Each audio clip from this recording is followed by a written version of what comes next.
देखिए, प्रथम विश्व युद्ध और द्वितीय विश्व युद्ध के दौरान चाइना में मेनली जब सेकेंड वर्ल्ड वॉर चल रहा था तो चाइना में बहुत भयानक गृह युद्ध चल रहा था और इसी का फायदा उठा के जापान इस पर अटैक कर चुका था। उस समय दो पार्टियां थी, एक माओ की जो थी, माओ जेडांग की जो पार्टी थी उनका नाम था कम्युनिस्ट पार्टी, और नेशनलिस्ट पार्टी को जो लीड कर रहे थे क्वेमेंटोंग, तो ये चियांग काई शेक, क्वेमेंटोंग पार्टी थी तो चियांग काई शेक लीड कर रहे थे। तो दोनों के बीच भयानक गृह युद्ध हुआ। जापान के हमला को देखकर ये दोनों नेताओं ने एक समय के लिए युद्ध विराम कर दिया। गृह युद्ध उसे कहते हैं जब आपस में ही दो पार्टियां सत्ता के लिए लड़ लेती हैं, जैसे तालिबान और अफगानिस्तान की सरकार देखें, वो एक तरह का अंदर का गृह युद्ध था कि एक ही गुट दूसरे गुट को मारेगा अपने ही देश में।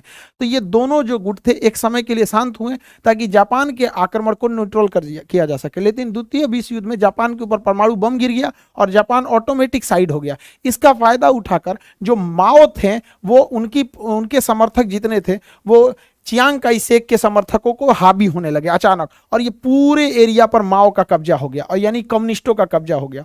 तो ये जो चियांग काई शेक थे अपने समर्थकों के साथ ताइवान चले गए और यहीं से कहने लगे कि हम लोग वापस रणनीति बनाएंगे और वापस चाइना को हम लोग अपने अंडर में लाएंगे। तो अब यहां से चाइना की दो विचारधाराएं चालू होती है, एक ये बड़ा वाला चाइना जिसे हम लोग कहते हैं पीपुल्स रिपब्लिक ऑफ चाइना, और एक छोटा वाला ताइवान, इस ससुरा अपने को कहता है Republic of China, Republic of China कहता है। इस छोटका का कहना है कि पूरा बड़का हमारा है, और बड़का चाइना को जानते ही वो कह रहा है कि तुमको आज नहीं तो कल हम घोंट लेंगे।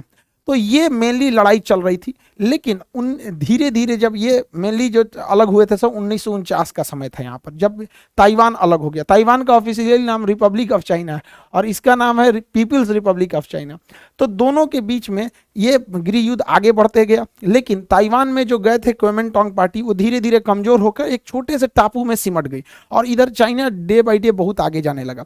अब चाइना ने लाया वन चाइना पॉलिसी। एग्जाम में अक्सर गलती कर देता है लड़का, वन चाइना पॉलिसी लगा देता है कि चीन में एक ही बच्चे हो सकते हैं। ये नहीं है। वन चाइना पॉलिसी का मतलब कि आप इस वाले चाइना को मानेंगे, इसे नहीं मानेंगे। वन चाइना पॉलिसी में एक्सेप्ट करना पड़ता है कि हम इस चाइना को मानते हैं और ये चाइना कोई देश नहीं है। भारत ने भी वन चाइना पॉलिसी फॉलो किया है, अमेरिका ने भी माना है, लेकिन वो कहते हैं कि इसको भी अधिकार है मानव